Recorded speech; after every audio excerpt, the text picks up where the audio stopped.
गौ माता ने बताया कि कौन से पाप इंसान को गरीबी की ओर ले जाते हैं। गौ माता की इस अद्भुत और पवित्र कथा को जो भी व्यक्ति ध्यानपूर्वक सुनता है, उसके जीवन से सभी दुख और कष्ट सदा के लिए समाप्त हो जाते हैं। फिर उसे कभी भी गरीबी और समस्याओं का सामना नहीं करना पड़ता। प्रिय दर्शकों, यह कथा आपकी पारिवारिक परेशानियों का समाधान बन सकती है। इसे देखने मात्र से आपके परिवार की सारी समस्याएं दूर हो सकती हैं। नमस्कार प्रिय दर्शकों, हर हर महादेव। आज की कथा आरंभ करने से पहले आपसे एक निवेदन है। गरुड़ पुराण में कहा गया है कि जो भी कथा या शिक्षा बीच में छोड़ दी जाती है, वह व्यक्ति के लिए पाप का कारण बनती है। इसलिए कृपया इस कथा को अंत तक अवश्य सुनें। यदि आप एक सच्चे सनातनी हैं और भगवान श्री राम में अटूट आस्था रखते हैं, तो अभी इस वीडियो को लाइक करें, चैनल को सब्सक्राइब करें और कमेंट में जय श्री राम लिखकर अपना समर्थन दिखाएं।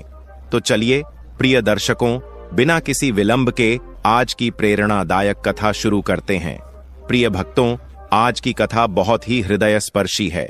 इसमें हम जानेंगे कि गौ माता ने इंसान के कौन से पापों को उसकी गरीबी और दुख का कारण बताया है। साथ ही यह भी जानेंगे कि वे कौन से 3 लोग हैं जिनकी वजह से घर में हमेशा कष्ट और अशांति बनी रहती है। जिस घर में इन 3 लोगों का वास होता है, वहां मां लक्ष्मी का कभी प्रवेश नहीं होता। प्रिय भक्तों, एक समय की बात है जब भगवान शिव और माता पार्वती कैलाश पर्वत पर विराजमान थे। शांत और दिव्य वातावरण में दोनों पृथ्वी लोक के सौंदर्य का आनंद ले रहे थे।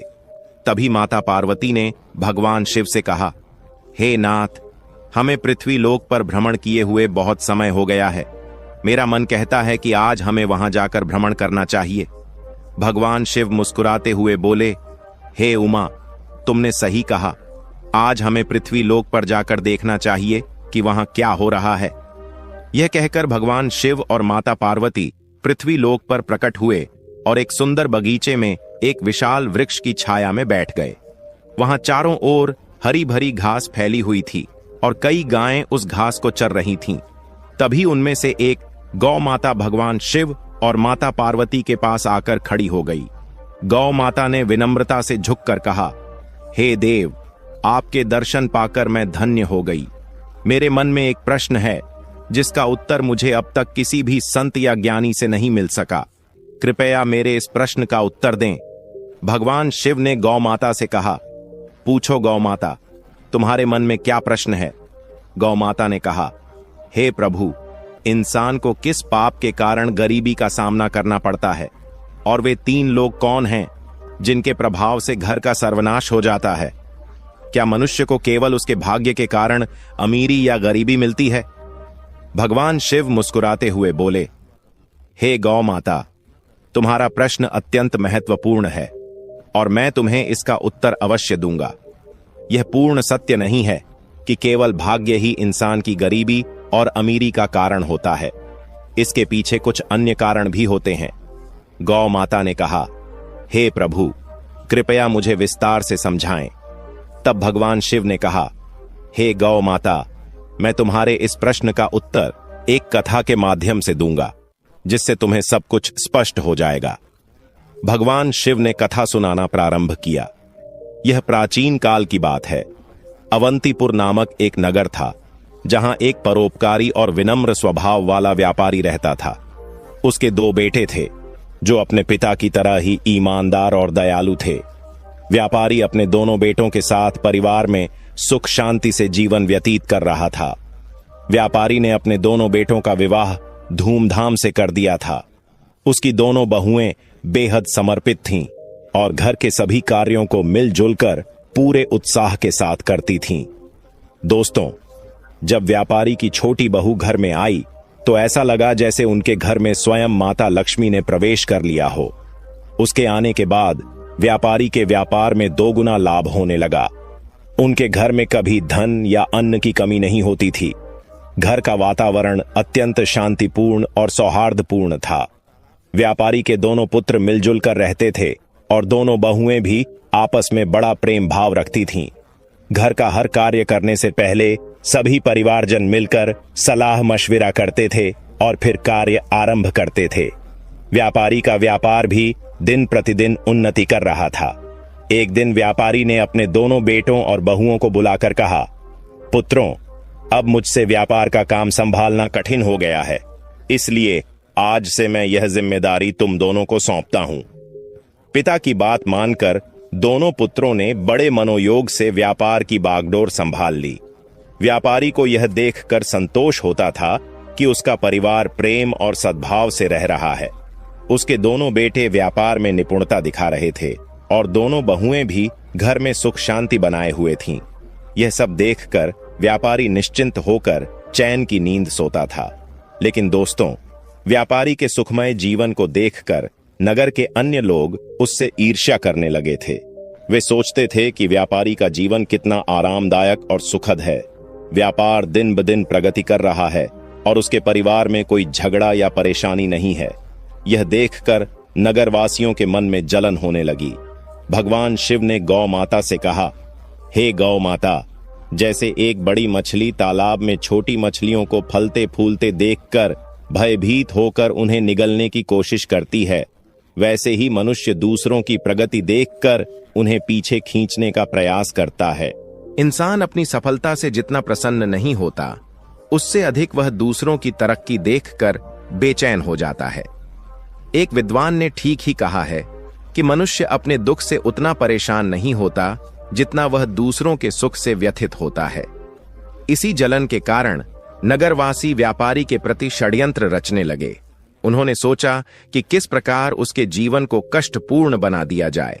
नगर के कुछ लोग व्यापारी के कुल पुरोहित के पास गए और बोले, हे पुरोहित जी, आप यहाँ अभाव में जीवन व्यतीत कर रहे हैं, जबकि आपका यजमान ऐश्वर्य और वैभव से परिपूर्ण जीवन बिता रहा है। वह अपनी बहुओं के हाथ का स्वादिष्ट भोजन कर रहा है और सुख संपत्ति का आनंद ले रहा है। पुरोहित ने कहा, आप लोग यह सब क्यों कह रहे हैं? आपकी बात का अभिप्राय क्या है? तब नगरवासियों ने बताया, पुरोहित जी, याद कीजिए, व्यापारी ने आपको आखिरी बार अपने घर कब बुलाया था? अगर वह आपको यज्ञ और पूजा के लिए नहीं बुलाएगा तो आपकी आय कैसे होगी? आपको दान दक्षिणा कैसे मिलेगी? यदि यह स्थिति बनी रही तो आप और आपके परिवार को भूखा रहना पड़ेगा। पुरोहित ने यह बात सुनकर सोचा, यह तो सच है। व्यापारी ने बहुत समय से मुझे अपने घर आमंत्रित नहीं किया है। उसका जीवन सुखमय है, लेकिन मेरा जीवन कठिनाई से गुजर रहा है। यह सोचकर पुरोहित भी बेचैन हो गया। नगरवासियों ने पुरोहित से कहा, अगर आप चाहते हैं कि आपका जीवन सुखद बने और आपको दान दक्षिणा मिले, तो आपको ऐसा उपाय करना होगा जिससे आपके यजमान के घर में कुछ कठिनाइयां आएं। जब उसके घर में अशांति होगी, तभी वह आपसे समाधान मांगने आएगा और आपको हवन पूजन के लिए बुलाएगा। इतना कहकर नगरवासी पुरोहित को भड़काकर अपने अपने घर चले गए। नगरवासियों की बातों से प्रभावित होकर वह पुरोहित चिंता में डूब गया और सोचने लगा, अब मैं ऐसा क्या उपाय करूं जिससे व्यापारी के घर में कलह और उसके व्यापार में हानि होने लगे।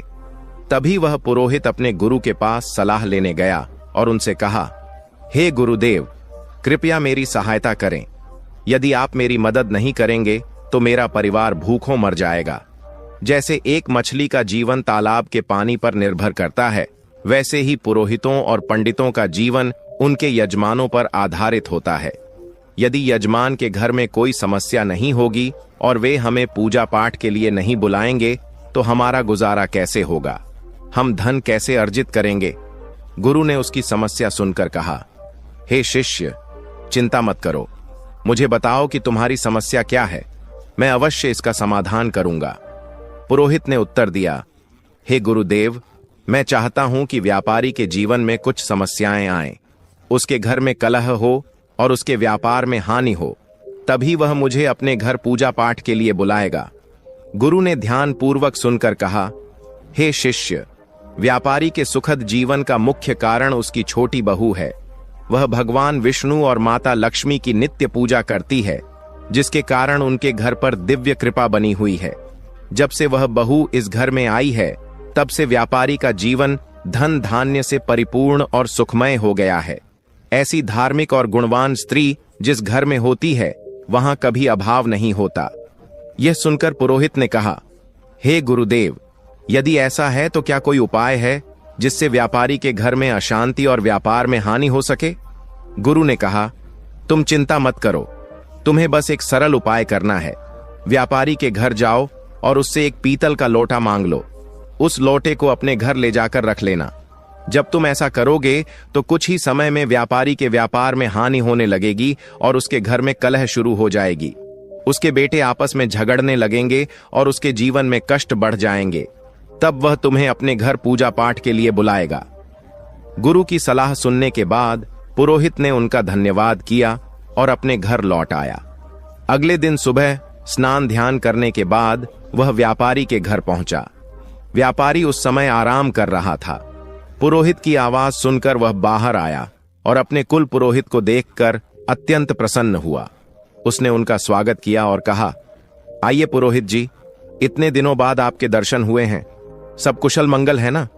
पुरोहित ने जवाब दिया, सब ठीक है, बस इधर से गुजर रहा था तो सोचा कि आपसे मिल लूं। फिर वह अपनी मीठी बातों में व्यापारी को फंसाने लगा। कुछ देर बाद उसने कहा, व्यापारी जी, मुझे थोड़ा पानी दीजिए। व्यापारी पानी लाने के लिए जाने लगा। तभी पुरोहित ने कहा, पानी पीतल के लोटे में लाइए। व्यापारी मुस्कुराते हुए बोला, जैसा आप कहें पुरोहित जी। इतना कहकर व्यापारी अंदर चला गया। इधर उसकी छोटी बहू, जो अत्यंत चतुर और समझदार थी, वास्तुशास्त्र का थोड़ा ज्ञान भी रखती थी, जब उसने देखा कि व्यापारी पीतल का लोटा लेकर जा रहा है तो तुरंत उसके पास आई और कहा, पिताजी, यह लोटा थोड़ी देर के लिए मुझे दे दीजिए, मैं इसे जल्दी ही लौटा दूंगी। व्यापारी ने सहर्ष लोटा उसे दे दिया। छोटी बहू ने उस लोटे का पानी निकालकर अपनी गौ माता को पिला दिया और फिर उसमें नया पानी भरकर लौटा वापस ससुर को दे दिया। व्यापारी ने वह पानी पुरोहित को दिया। पानी पीने के बाद पुरोहित ने कहा, व्यापारी जी, यह पीतल का लोटा बहुत अच्छा है, क्या आप इसे मुझे दे सकते हैं? व्यापारी हंसते हुए बोला, पुरोहित जी, यह तो बहुत छोटी बात है, आप इसे अपने साथ ले जाइए। पुरोहित मन ही मन प्रसन्न हुआ और सोचने लगा, आज मैंने व्यापारी के सुख चयन पर प्रहार कर दिया है, अब उसके घर की खुशियां समाप्त हो जाएंगी। पुरोहित लौटा लेकर अपने घर लौट आया और उसे एक कोने में रखकर सोचने लगा, अब कुछ ही दिनों में व्यापारी मुझे बुलाएगा, उसके घर में कलह मचेगा और व्यापार में नुकसान होगा। तब मैं पूजा पाठ करके उससे अच्छी दक्षिणा प्राप्त करूंगा। इन ख्यालों से पुरोहित बेहद प्रसन्न था और बेसब्री से इंतजार करने लगा कि व्यापारी कब उसे बुलाता है। दिन बीतते गए, लेकिन 20 दिनों के बाद भी व्यापारी की ओर से कोई बुलावा नहीं आया। पुरोहित थककर पुनः अपने गुरु के पास गया और बोला, हे गुरुदेव, मैंने आपके निर्देशानुसार व्यापारी से पीतल का लोटा मांग लिया था, लेकिन अब 20 दिन बीत चुके हैं और व्यापारी के जीवन में कोई समस्या नहीं आई है। वह तो पहले की तरह सुख शांति के साथ अपना जीवन व्यतीत कर रहा है। गुरु ने यह सुनकर अपनी दिव्य दृष्टि का उपयोग किया और आंखें बंद करके स्थिति का अवलोकन किया। फिर उन्होंने कहा, हे शिष्य, मैंने पहले ही तुम्हें बताया था कि व्यापारी की छोटी बहू बहुत चतुर और समझदार है, उसे वास्तुशास्त्र का ज्ञान है। जब व्यापारी तुम्हारे लिए पानी लेकर आ रहा था, उसी समय उसकी छोटी बहू ने वह लौटा अपने ससुर से लिया और उसमें का पानी गौ माता को पिला दिया। इसी कारण से व्यापारी के घर की सुख समृद्धि वहीं बनी रही और तुम्हारा षड्यंत्र विफल हो गया। गुरु ने आगे कहा, लेकिन चिंता मत करो, मैं तुम्हारे लिए एक और उपाय बताता हूं। अब तुम व्यापारी के घर जाकर उसकी गौ माता मांग लो। हिंदू धर्म में गौ माता को मां लक्ष्मी का स्वरूप माना गया है। जिस घर में गौ माता का निवास होता है, वहां हमेशा सुख और समृद्धि रहती है। जैसे ही तुम व्यापारी की गौ माता को अपने घर लेकर आओगे, उसके घर में दुख और अशांति आने लगेगी। गुरु की बात सुनकर पुरोहित फिर से उत्साहित हो गया। उसने गुरु का धन्यवाद किया और घर लौटकर अगले दिन का इंतजार करने लगा। वह सोचने लगा, कल सुबह होते ही मैं व्यापारी के घर जाऊंगा और उसकी गौ माता मांग लूंगा, फिर देखता हूं कि व्यापारी कैसे सुखी रहता है। अगले दिन सुबह सुबह स्नान करने के बाद पुरोहित सीधे व्यापारी के घर पहुंच गया। व्यापारी ने दरवाजा खोला और अपने कुल पुरोहित को देखकर प्रसन्नता से उनका स्वागत किया। वह उन्हें अंदर लेकर गया और स्वादिष्ट भोजन परोसा। भोजन के बाद व्यापारी ने पूछा, पुरोहित जी, आज आपके आगमन का क्या कारण है? सब कुशल तो है? पुरोहित ने दुख भरे शब्दों में कहा, व्यापारी जी, इस समय मैं बहुत कठिनाई में हूं। मेरे घर की गौ माता ने दूध देना बंद कर दिया है और मेरे छोटे बच्चे को दूध की अत्यंत आवश्यकता है। उसकी उम्र ऐसी है कि बिना दूध के वह जीवित नहीं रह सकता। इसीलिए मैं आपसे मदद मांगने आया हूं। अगर आप मुझे अपनी गौ माता दे दें तो यह आपका बहुत बड़ा उपकार होगा। पुरोहित की करुणा भरी बातें सुनकर व्यापारी सोचने लगा, यह हमारे कुल पुरोहित हैं, इनकी सहायता करना एक पुण्य का कार्य होगा। गौदान से मुझे बड़ा फल मिलेगा। ऐसा विचार कर व्यापारी ने कहा, पुरोहित जी, आप चिंता न करें, मैं आपको गौ माता दे देता हूं। व्यापारी गौ माता को लेने के लिए जाने लगा। जैसे ही वह गौ माता को लेकर पुरोहित की ओर बढ़ा, उसकी छोटी बहू तेजी से वहां आई और ससुर को रोकते हुए बोली, पिताजी, यह गौ माता कहां ले जा रहे हैं? व्यापारी ने उत्तर दिया, बेटी, हमारे कुल पुरोहित आए हैं। उनकी गौ माता ने दूध देना बंद कर दिया है। वे हमारी गौ माता मांग रहे हैं, इसलिए मैं उन्हें देने जा रहा हूं। छोटी बहू ने समझदारी से जवाब दिया, पिताजी, कृपया थोड़ी देर रुकें, मैं अभी आती हूं। वह अंदर गई और एक कटोरी में हल्दी और चंदन का रंग घोल कर लाई। उसने गौ माता की सींग पर वह रंग लगा दिया और शेष रंग को घर के मंदिर के पास रख दिया। फिर वह ससुर से बोली, पिताजी, अब आप इस गौ माता को पुरोहित जी को दे सकते हैं। छोटी बहू की समझदारी ने व्यापारी के घर की समृद्धि को एक बार फिर सुरक्षित कर दिया। पुरोहित व्यापारी से गौ माता लेकर अपने घर लौट आता है और उसे खुशी खुशी अपने आंगन में बांध देता है। वह सोचता है, अब कुछ ही दिनों में व्यापारी को अपने घर की समस्याओं का सामना करना पड़ेगा और वह मुझे पूजा पाठ के लिए बुलाएगा। इस विचार से पुरोहित मन ही मन प्रसन्न होता है और व्यापारी के बुलावे का बेसब्री से इंतजार करने लगता है। लेकिन कई दिन बीतने के बाद भी व्यापारी की ओर से कोई संदेश नहीं आता। पुरोहित को यह असहज लगने लगा।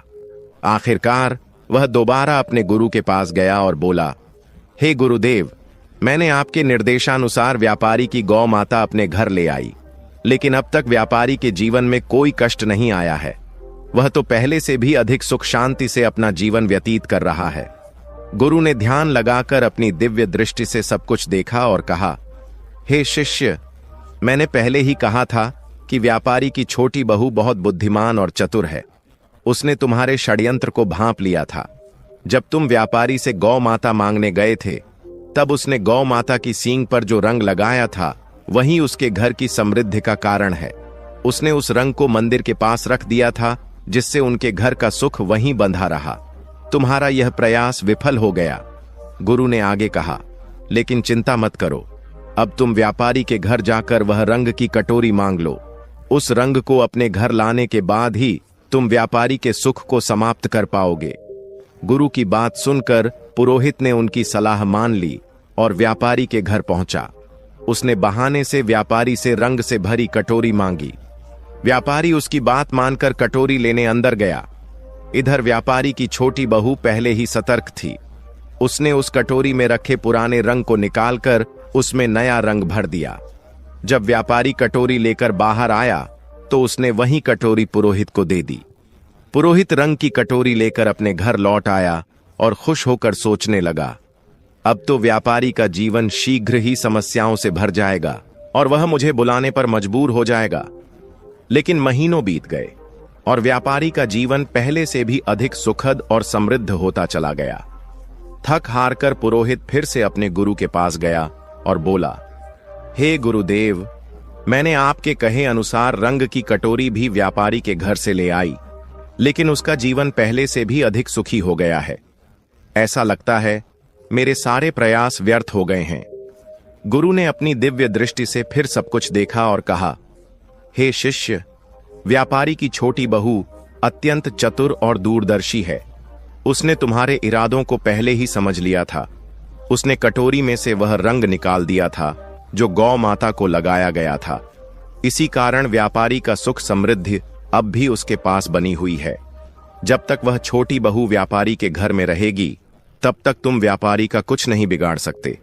अब तुम्हें किसी भी तरह से उस छोटी बहू को व्यापारी के घर से बाहर करना होगा, तभी व्यापारी के जीवन में कष्ट आएंगे।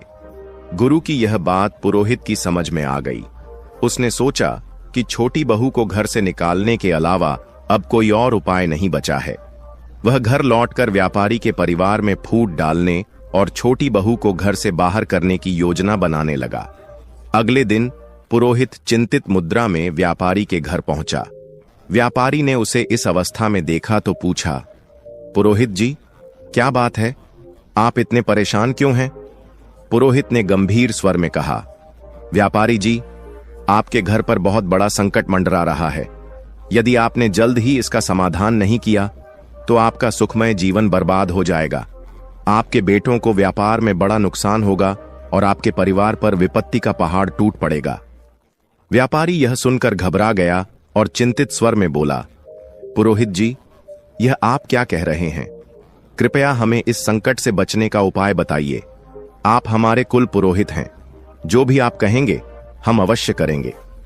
पुरोहित ने व्यापारी की घबराहट भांप ली और समझ गया कि वह अब उसके जाल में फंस चुका है। उसने कहा, इस संकट से बचने का एक ही उपाय है।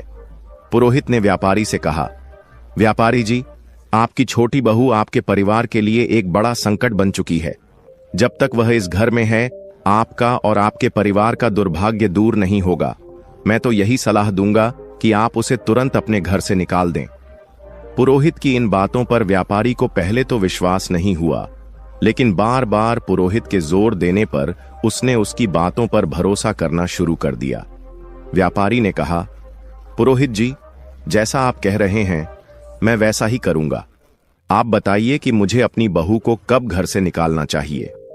पुरोहित ने उत्तर दिया, व्यापारी जी, समय व्यर्थ मत कीजिए। जितना जल्दी हो सके उसे घर से निकाल दीजिए। यह कहकर पुरोहित मन ही मन प्रसन्न होता हुआ अपने घर लौट गया। व्यापारी इस स्थिति से अत्यंत उदास हो गया। वह सोचने लगा, मेरी छोटी बहू तो बहुत ही अच्छे स्वभाव की है। वह न केवल मेरी सेवा करती है बल्कि पूरे परिवार का भी ख्याल रखती है। मैं उसे कैसे घर से निकाल सकता हूं? लेकिन फिर वह विचार करने लगा, यदि वह परिवार के लिए संकट है तो मुझे इस कठोर निर्णय को लेना ही होगा, क्योंकि मैं अपने परिवार को किसी विपत्ति में नहीं डाल सकता।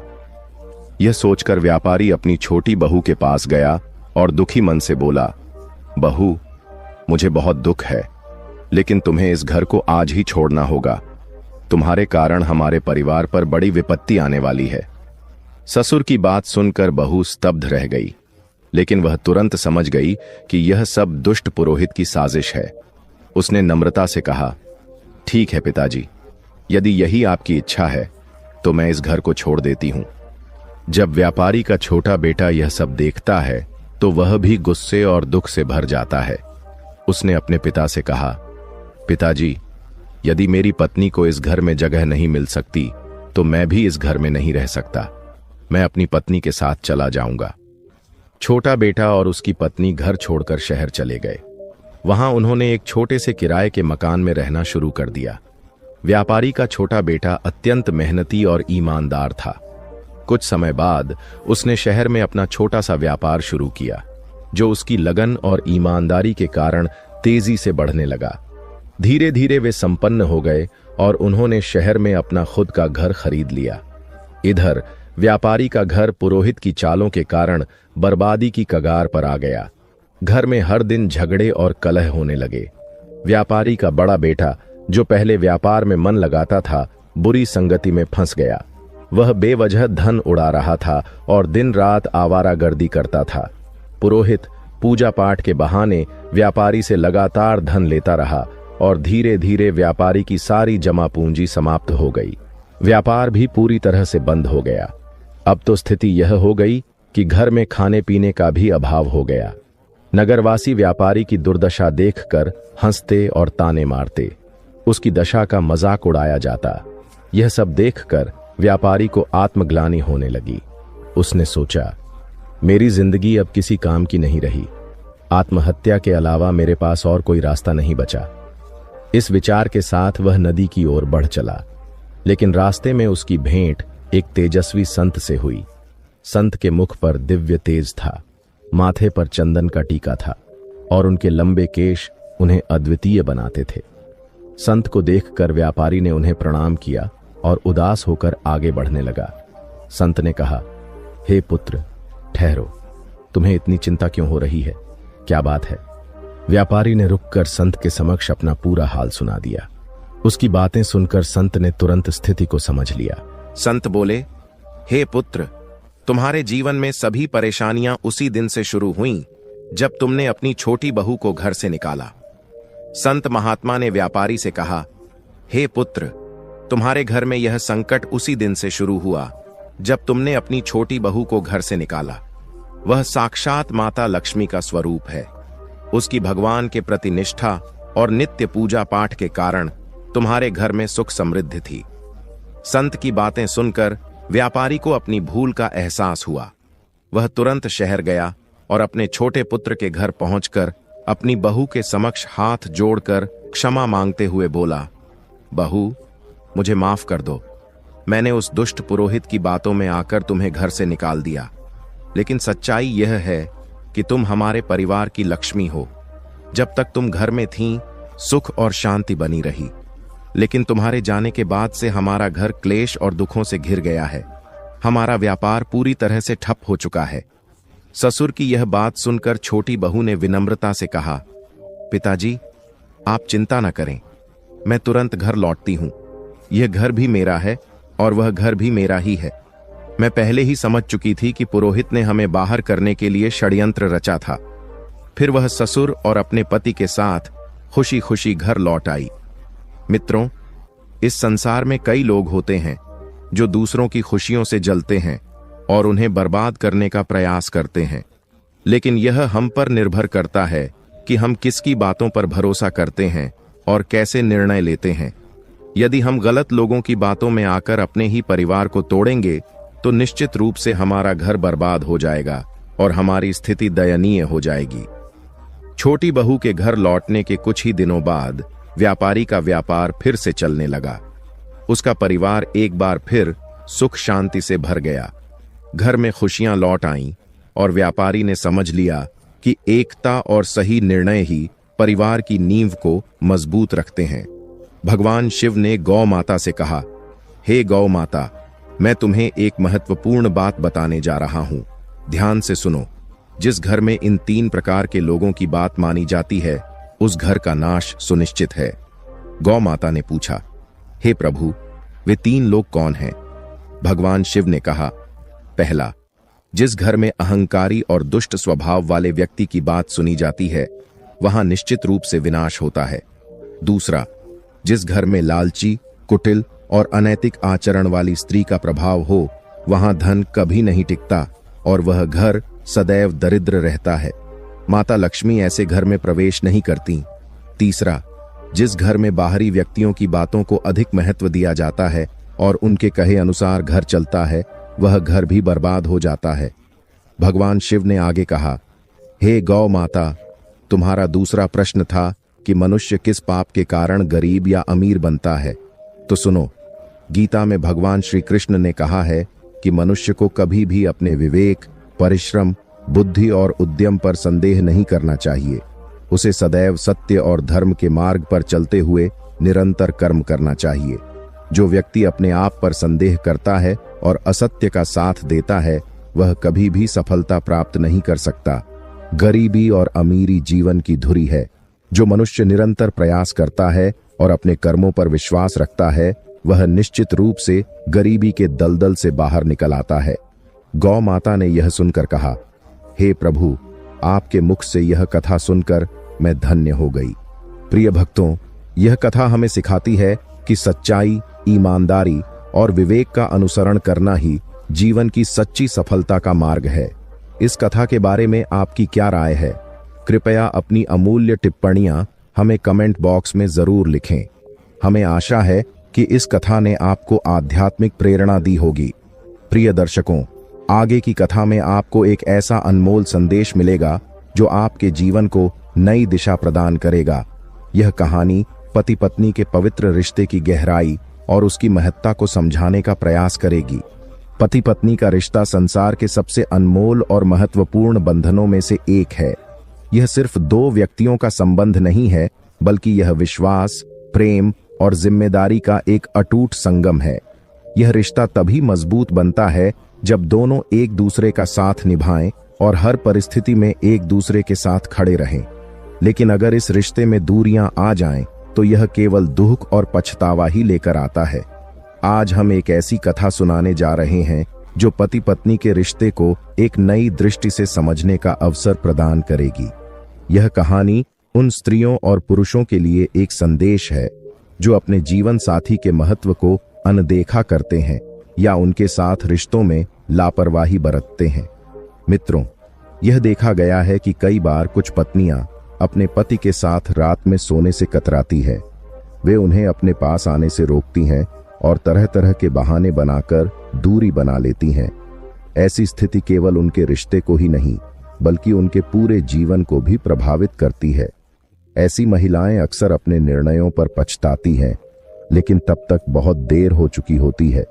यह कथा उन महिलाओं के लिए एक चेतावनी है जो अपने रिश्तों में दूरी पैदा करती हैं। अब सवाल यह उठता है कि क्या पति पत्नी का एक साथ सोना उनके रिश्ते के लिए आवश्यक है? इस प्रश्न का उत्तर आज हम एक कथा के माध्यम से समझने का प्रयास करेंगे। प्रिय दर्शकों, यह कहा जाता है कि कुछ पत्नियां अपने पति के पास आने पर उन्हें अपमानित करती हैं, खरी खोटी सुनाती हैं और उन्हें भला बुरा कहती हैं। ऐसी महिलाओं को यह समझना चाहिए कि उनका ऐसा व्यवहार न केवल उनके पति को, बल्कि उनके स्वयं के जीवन को भी बर्बाद कर सकता है। जो स्त्री अपने पति को अपने पास आने से रोकती है, वह एक बड़ा पाप करती है। एक बार की बात है, मधुपुर नामक एक नगर था। नगर के पास एक घना जंगल था, जिसके बीच में एक सुंदर तालाब स्थित था। उस तालाब का पानी इतना स्वच्छ था कि उसमें आसमान की परछाई भी स्पष्ट रूप से दिखाई देती थीं। तालाब के चारों ओर छोटे छोटे पेड़ थे, जिन पर पक्षियों की चहचहाहट सुनाई देती थी। तालाब के पास एक मिट्टी का छोटा सा घर था, जिसमें रघुवीर नाम का एक किसान अपनी पत्नी पूनम और 2 बच्चों के साथ रहता था। उनके परिवार में एक बेटा और एक बेटी थी। पूनम अपने अप्रतिम सौंदर्य के लिए पूरे क्षेत्र में प्रसिद्ध थी। उसकी सुंदरता ऐसी थी कि यदि कोई अजनबी भी उसके घर आता और उसे देखता तो मोहित हो जाता। एक दिन की बात है, सूर्य अस्त हो चुका था। आकाश में तारे टिमटिमा रहे थे और वातावरण शांत था। पूरा गांव गहरी नींद में डूबा हुआ था। लेकिन इसी शांत रात में रघुवीर अपने घर से बाहर निकला और जंगल की ओर चलने लगा। यह रात का 3रा पहर था। रघुवीर के चेहरे पर अजीब सी खुशी थी। वह तेज कदमों से घने जंगल की ओर बढ़ रहा था, जैसे उसे कोई महत्वपूर्ण चीज मिलने वाली हो। घने पेड़ों के बीच से गुजरते हुए वह तालाब के पास पहुंचा। वहां से उसे एक झोपड़ी दिखाई दी। झोपड़ी के बाहर एक सुंदर स्त्री खड़ी थी, जिसका नाम निशा था। निशा को देखते ही रघुवीर के चेहरे पर हल्की मुस्कान आ गई। निशा ने भी मुस्कुराते हुए कहा, स्वामी, आज इतनी देर क्यों कर दी? मैं पिछले 1 घंटे से आपका इंतजार कर रही थी। मुझे लगा कि आप आज नहीं आएंगे, इसलिए मैं जाने ही वाली थी। तभी मुझे किसी के कदमों की आहट सुनाई दी। मैंने देखा कि आप आ रहे हैं, तो मैं यहीं रुक गई, निशा ने कहा। रघुवीर मुस्कुराते हुए बोला, हे प्रिय, आज मेरी पत्नी को नींद नहीं आ रही थी। मैं उसे सुलाने में व्यस्त था। उसने कहा कि उसे नहीं पता क्यों, लेकिन उसकी आंखों में आज नींद नहीं थी। मैंने उसे अपने पास बुलाया और अपनी बाहों में लेटा लिया। जब वह गहरी नींद में सो गई, तो मैं चुपके से उठकर तुम्हारे पास चला आया। इस कारण आज मुझे थोड़ा समय लग गया। मैं इसके लिए क्षमा चाहता हूं।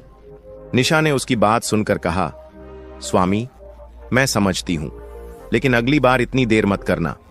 यहां आपका इंतजार करते करते मुझे काफी समय हो गया था। चलिए, अब झोपड़ी के अंदर चलते हैं।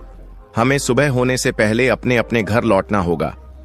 रघुवीर और निशा दोनों झोपड़ी के अंदर चले गए।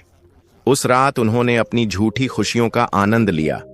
रघुवीर, जो अपनी पत्नी पूनम को धोखे में रखता था, हर रात निशा से चोरी छुपे मिलने आता था। वहीं निशा भी अपने पति को धोखा देकर रघुवीर से मिलने आती थी। जब पति पत्नी के बीच भावनात्मक और शारीरिक दूरी आ जाती है, तो उनका रिश्ता बिखरने लगता है। यह सिर्फ उनके जीवन को ही नहीं बल्कि उनके बच्चों और समाज को भी प्रभावित करता है।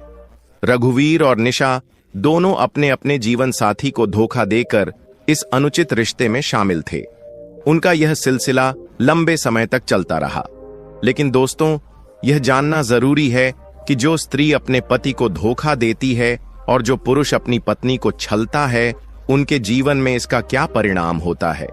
अब आगे की कथा में जानते हैं कि इस प्रकार के कृत्य के क्या दुष्परिणाम हो सकते हैं। इंद्रलोक का वातावरण शांत था।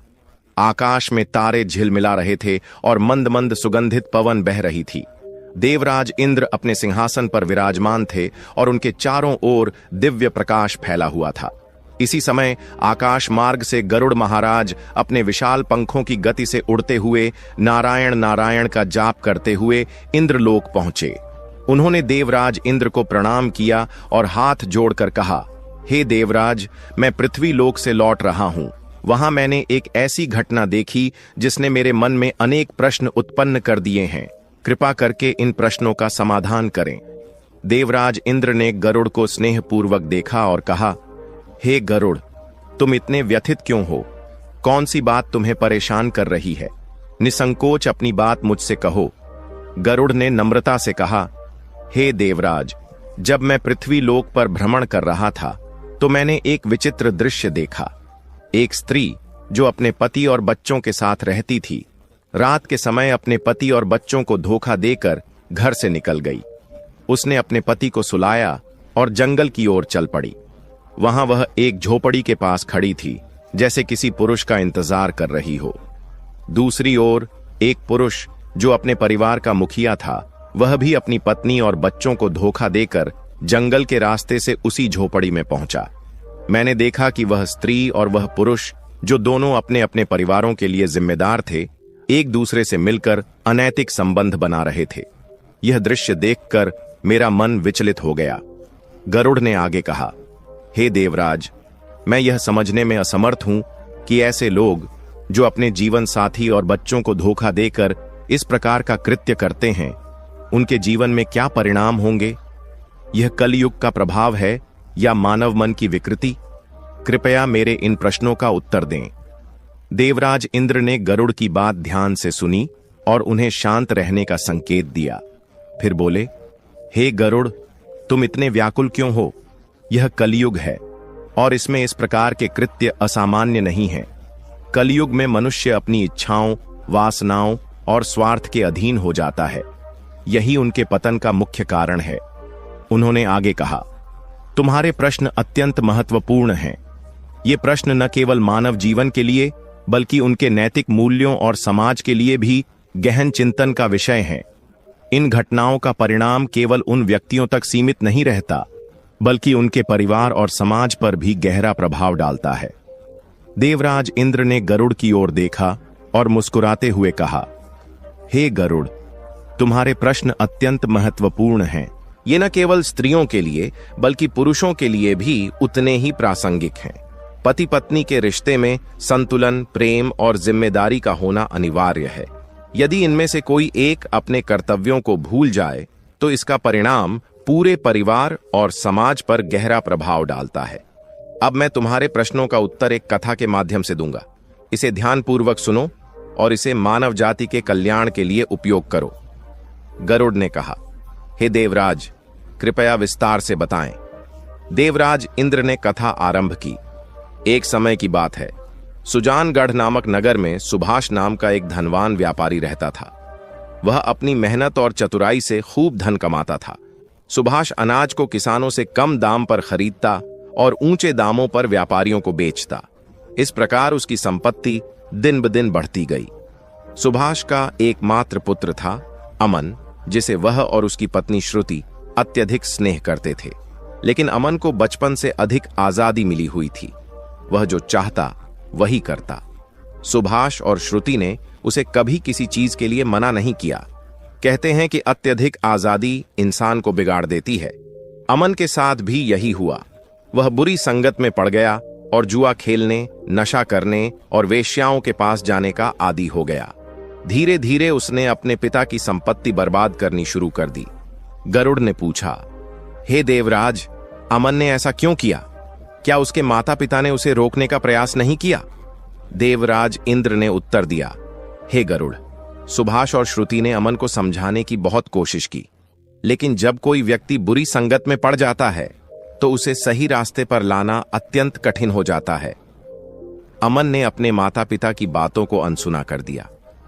उसने अपनी मां से झूठ बोलकर धन मांगना शुरू किया और जुए में हार जाता। वेश्याओं और नशे की लत ने उसे उसकी इच्छाओं का गुलाम बना दिया।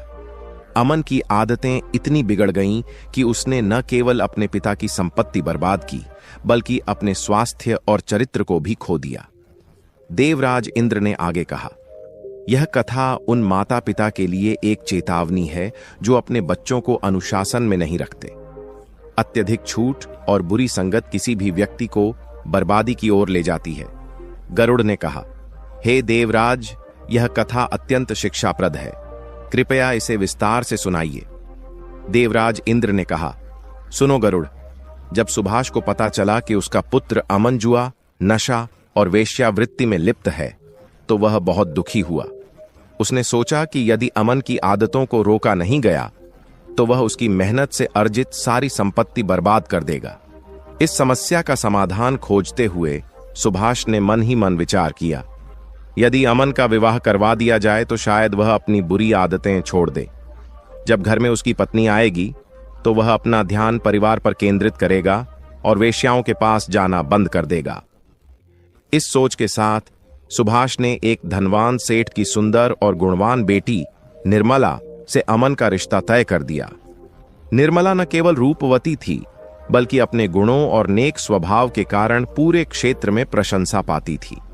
कुछ ही समय बाद अमन और निर्मला का विवाह हो गया। विवाह के बाद अमन का व्यवहार बदलने लगा। निर्मला की सुंदरता और उसके गुणों ने अमन को गहराई से प्रभावित किया। उसने वेश्याओं के पास जाना पूरी तरह से छोड़ दिया और अब घर पर ही रहने लगा। कुछ समय तक सब कुछ सही चलता रहा। निर्मला ने अपनी अच्छाइयों और प्रेम से अमन को सुधारने का हर संभव प्रयास किया, लेकिन समय कभी किसी के लिए रुकता नहीं। अमन के माता पिता वृद्ध हो चुके थे और एक दिन वृद्धावस्था के कारण उन्होंने इस संसार को त्याग दिया। उनके जाने के बाद अमन पर कोई मार्गदर्शन करने वाला नहीं बचा। निर्मला के साथ रहते हुए अमन ने वेश्याओं का साथ तो छोड़ दिया, लेकिन उसकी जुए की लत अभी भी बनी हुई थी। यह लत धीरे धीरे उसे बर्बादी की ओर ले जाने लगी। कुछ ही समय में अमन ने अपने पिता की वर्षों की मेहनत से अर्जित सारी संपत्ति जुए में हार दी। अब उसके पास ना तो धन बचा था और ना ही कोई हुनर। वह पूरी तरह से कंगाल हो चुका था। एक दिन निर्मला ने उससे कहा, स्वामी, अब तो हमारे पास खाने के लिए भी कुछ नहीं बचा है।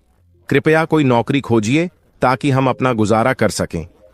पर कहते हैं कि ज्ञान और कौशल ही इंसान की असली पहचान होते हैं।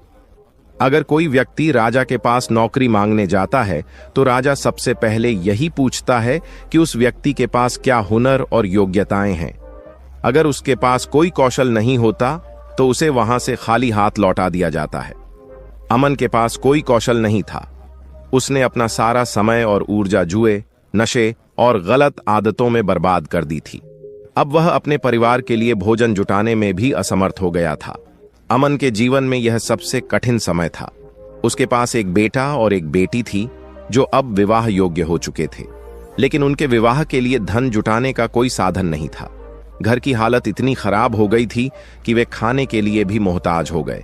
अमन की यह स्थिति उसे निरंतर पछतावे और निराशा में ढकेल रही थी।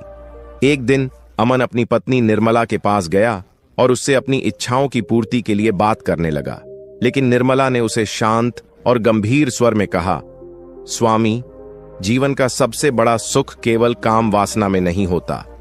असली सुख दूसरों की मदद करने और एक सच्चा नेक जीवन जीने में है। जो लोग अपनी वासनाओं और लालसाओं में अंधे हो जाते हैं वे अंततः बर्बाद हो जाते हैं।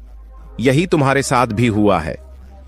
निर्मला ने आगे कहा, हे स्वामी, अब मैं तुम्हें 3 बड़ी गलतियों के बारे में बताना चाहती हूं जो लोग अनजाने में कर बैठते हैं और बाद में जीवन भर पछताते हैं। इन्हें ध्यान से सुनो और समझो। पहली गलती, शिक्षा और कौशल की उपेक्षा निर्मला ने कहा, सबसे पहली गलती यह है कि लोग अपने जीवन के शुरुआती दिनों में शिक्षा और कौशल को महत्व नहीं देते। ऐसे लोग अपने करियर और जीवन में अनगिनत कठिनाइयों का सामना करते हैं। अगर तुमने अपनी जवानी में कोई कौशल सीखा होता या अच्छी शिक्षा प्राप्त की होती तो आज यह हालत नहीं होती। यही गलती तुम्हें जीवन भर परेशान करती है। दूसरी गलती, काम टालने की आदत। निर्मला ने कहा, दूसरी गलती है काम टालने की आदत। जो लोग अपनी जवानी में आलस्य करते हैं और समय का सही उपयोग नहीं करते, उन्हें भविष्य में अपने लक्ष्यों को प्राप्त करने में कठिनाइयों का सामना करना पड़ता है। तुमने भी अपने समय को व्यर्थ किया और यही कारण है कि आज तुम इस स्थिति में हो। तीसरी गलती, गलत संगति। निर्मला ने कहा, तीसरी गलती है गलत संगति। इंसान को पूरी तरह बर्बाद कर देती है। तुमने भी इन्हीं गलतियों को अपनाया और आज तुम्हारा जीवन इस स्थिति में आ पहुंचा है। निर्मला की बातें सुनकर अमन गहराई से सोचने पर मजबूर हो गया। उसे अपनी गलतियों का एहसास हुआ, लेकिन अब पछताने के सिवाय उसके पास कुछ भी नहीं बचा था। यह कथा हमें सिखाती है कि जीवन में सही दिशा में समय और ऊर्जा का उपयोग कितना महत्वपूर्ण है। जो लोग समय रहते अपने कर्तव्यों और जिम्मेदारियों को नहीं समझते, उन्हें अंततः पछताना ही पड़ता है। निर्मला ने गंभीरता से कहा, हे स्वामी, अब मैं तुम्हारे साथ शारीरिक संबंधों में शामिल नहीं हो सकती। हमारी उम्र भी अब उस पड़ाव पर पहुंच चुकी है जहां हमें अपने जीवन को आत्मिक शांति और भगवान की सेवा में लगाना चाहिए। जीवन के प्रारंभिक चरण में इंसान ब्रह्मचारी रहता है, फिर विवाहित जीवन में प्रवेश करता है और परिवार की जिम्मेदारियां निभाता है। लेकिन वृद्धावस्था का चरण ऐसा होना चाहिए जहां हम अपनी वासनाओं को त्याग कर आध्यात्मिकता का मार्ग अपनाएं। यही समय है कि हम पूजा, भजन और भगवान की सेवा में लगें। यही हमारे जीवन का उद्देश्य होना चाहिए। निर्मला ने दृढ़ता से कहा, मैं अपनी बची हुई जिंदगी को व्यर्थ नहीं जाने देना चाहती। जिस तरह तुमने अपनी जवानी में अपना समय और ऊर्जा बर्बाद की, मैं अब वैसा नहीं कर सकती। मुझे विश्वास है कि भगवान हमारी सहायता करेंगे।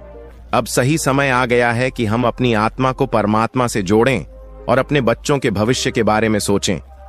देवराज इंद्र ने गरुड़ से कहा, हे गरुड़, यह कथा मानव जाति के लिए एक महत्वपूर्ण सबक है। जो लोग अपनी जवानी में शिक्षा, मेहनत और सही संगति को नजरअंदाज करते हैं, उन्हें वृद्धावस्था में पछताना पड़ता है। सही दिशा, अनुशासन और नैतिकता ही मनुष्य के जीवन को सफल बनाते हैं। इन गुणों की कमी इंसान को दुख और कठिनाइयों के चक्रव्यूह में फंसा देती है। निर्मला ने अपने पति अमन से साफ साफ कहा कि वह अब उनके साथ शारीरिक संबंधों में शामिल नहीं होगी। उसने अपने फैसले पर मजबूती से टिके रहने का निर्णय लिया और अपने बच्चों के विवाह और परिवार की भलाई को प्राथमिकता दी। उसने कहा, हमें अब अपनी वासनाओं को त्याग कर भगवान की शरण में जाना चाहिए। मेहनत करेंगे तो भगवान अवश्य हमारा साथ देंगे। कुछ समय बाद निर्मला की मुलाकात एक वृद्ध महिला से हुई। वह महिला अकेली थी, जिसके पास कोई संतान नहीं थी। उसने निर्मला से कहा, बेटी, मेरे पास जो भी धन संपत्ति है मैं तुम्हें दे रही हूं। बदले में मुझे सिर्फ 2 वक्त की रोटी और तुम्हारे परिवार का हिस्सा बनने की अनुमति चाहिए। निर्मला ने उस वृद्धा के प्रस्ताव को स्वीकार कर लिया।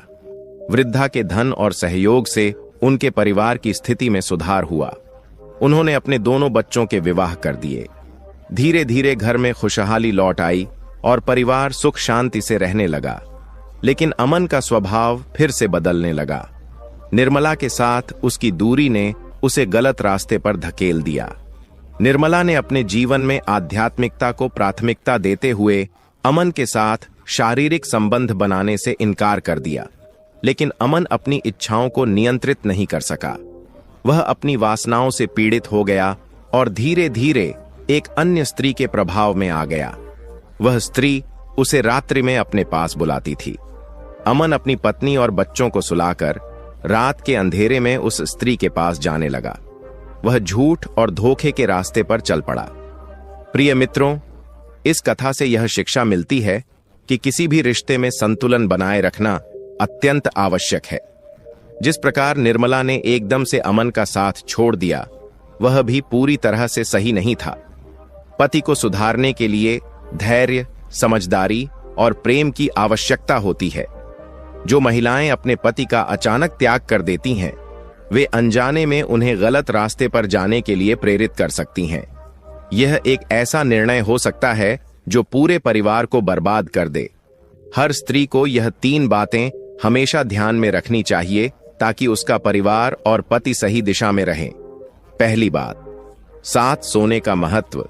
स्त्रियों को चाहिए कि वे अपने पति के साथ सोने का त्याग न करें। एक साथ सोना केवल शारीरिक निकटता का प्रतीक नहीं है, बल्कि यह पति पत्नी के बीच प्रेम, विश्वास और भावनात्मक जुड़ाव को मजबूत करता है। जब यह दूरी बढ़ती है तो पति अन्य स्त्रियों की ओर आकर्षित हो सकता है। दूसरी बात, धैर्य और समझदारी। किसी भी रिश्ते में सुधार के लिए धैर्य और समझदारी आवश्यक है। अचानक कठोर निर्णय लेने से रिश्ते कमजोर हो सकते हैं। सही मार्गदर्शन और समर्थन से पति को बेहतर राह पर लाना संभव है। तीसरी बात, पारिवारिक जिम्मेदारियां। हर स्त्री को अपने परिवार की जिम्मेदारियों को प्राथमिकता देनी चाहिए। रिश्तों में संतुलन बनाए रखना और अपनी भूमिका को निभाना पूरे परिवार को खुशहाल और एकजुट रखता है। पति पत्नी का रिश्ता जीवन रूपी गाड़ी के 2 पहियों के समान है। यदि एक पहिया पटरी से उतर जाए तो गाड़ी चलना कठिन हो जाता है। इसलिए रिश्ते में सामंजस्य और सहयोग बनाए रखना ही एक सुखी जीवन की कुंजी है। इसलिए स्त्रियों को चाहिए कि वे अपने रिश्ते की गरिमा बनाए रखें और इसे मजबूती प्रदान करें। पहली बात, पति की इच्छाओं का सम्मान करें। काम क्रीड़ा पति पत्नी के रिश्ते का एक स्वाभाविक और महत्वपूर्ण हिस्सा है। यदि कोई स्त्री अपने पति की भावनाओं और इच्छाओं को पूरी तरह अनदेखा करती है और उससे दूरी बनाती है, तो पति पराई स्त्रियों की ओर आकर्षित हो सकता है। लेकिन जो स्त्रियां अपने पति की भावनाओं का सम्मान करते हुए धैर्य और समझदारी से उसे सही रास्ते पर लाती हैं, वे परिवार और समाज दोनों के लिए आदर्श बन जाती हैं। पति को सही दिशा दिखाना और उसका मार्गदर्शन करना स्त्री का नैतिक दायित्व है। दूसरी बात, पति को सही राह पर लाने का प्रयास करें। यदि पति किसी बुरी आदत या वासना में फंसा हुआ है, तो स्त्री को उसे सुधारने का प्रयास करना चाहिए। उसे अच्छे सत्संग में ले जाना, धार्मिक चर्चा सुनाना और मंदिर या आध्यात्मिक स्थानों पर ले जाना ऐसे उपाय हैं जो किसी भी व्यक्ति को सुधार सकते हैं। स्त्री को अपने पति की कमजोरियों को समझते हुए धैर्यपूर्वक उसे सही दिशा में ले जाने का प्रयास करना चाहिए। लेकिन यह प्रयास तभी सफल होता है जब इसमें संयम और समझदारी हो। तीसरी बात, परिवार की भलाई को प्राथमिकता दें। पति पत्नी दोनों को यह समझना चाहिए कि उनका रिश्ता केवल व्यक्तिगत संतोष तक सीमित नहीं है, बल्कि यह पूरे परिवार की नींव है।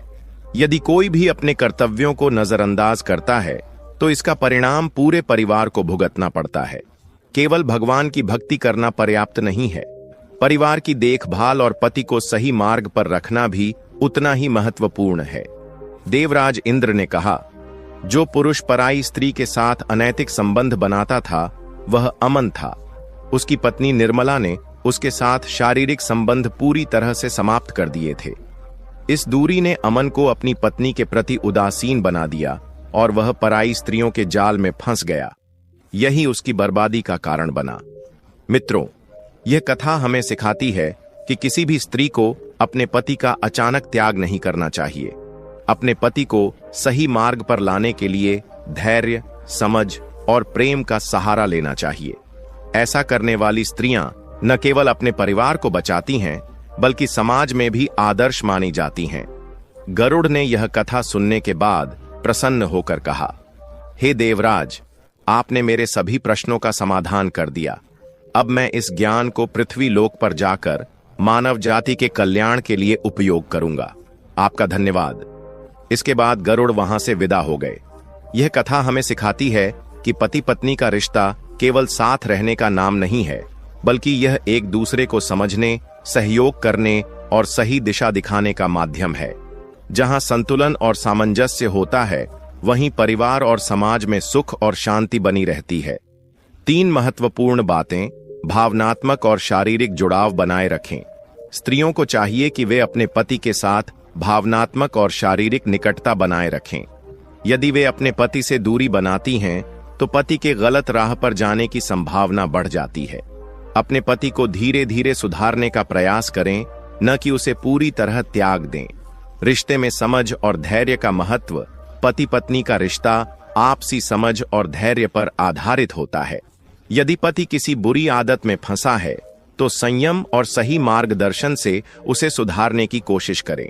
उसे अनदेखा करना या पूरी तरह त्याग देना उचित समाधान नहीं है। परिवार की भलाई को प्राथमिकता दें। किसी भी परिस्थिति में परिवार की भलाई सबसे महत्वपूर्ण होनी चाहिए। पति पत्नी दोनों को एक दूसरे का सहयोग करना चाहिए और अपने बच्चों के लिए आदर्श बनना चाहिए। यदि परिवार टूटता है तो इसका असर न केवल बच्चों पर बल्कि पूरे समाज पर पड़ता है। प्रिय भक्तों, इस कथा के बारे में आपके क्या विचार हैं? कृपया अपनी अमूल्य राय हमें कमेंट बॉक्स में जरूर बताएं। हमें उम्मीद है कि यह कथा आपको प्रेरणादायक लगी होगी और आपके जीवन में नई सोच लेकर आई होगी। अगर यह कथा आपको अच्छी लगी हो तो कृपया इस वीडियो को लाइक करें और इस ज्ञानवर्धक संदेश को अधिक से अधिक लोगों तक पहुंचाने के लिए इसे अपने मित्रों और परिवार के साथ साझा करें। साथ ही कमेंट सेक्शन में जय श्री कृष्णा लिखकर अपनी श्रद्धा प्रकट करें। इस वीडियो को अंत तक देखने के लिए आप सभी का दिल से धन्यवाद। जय श्री राम।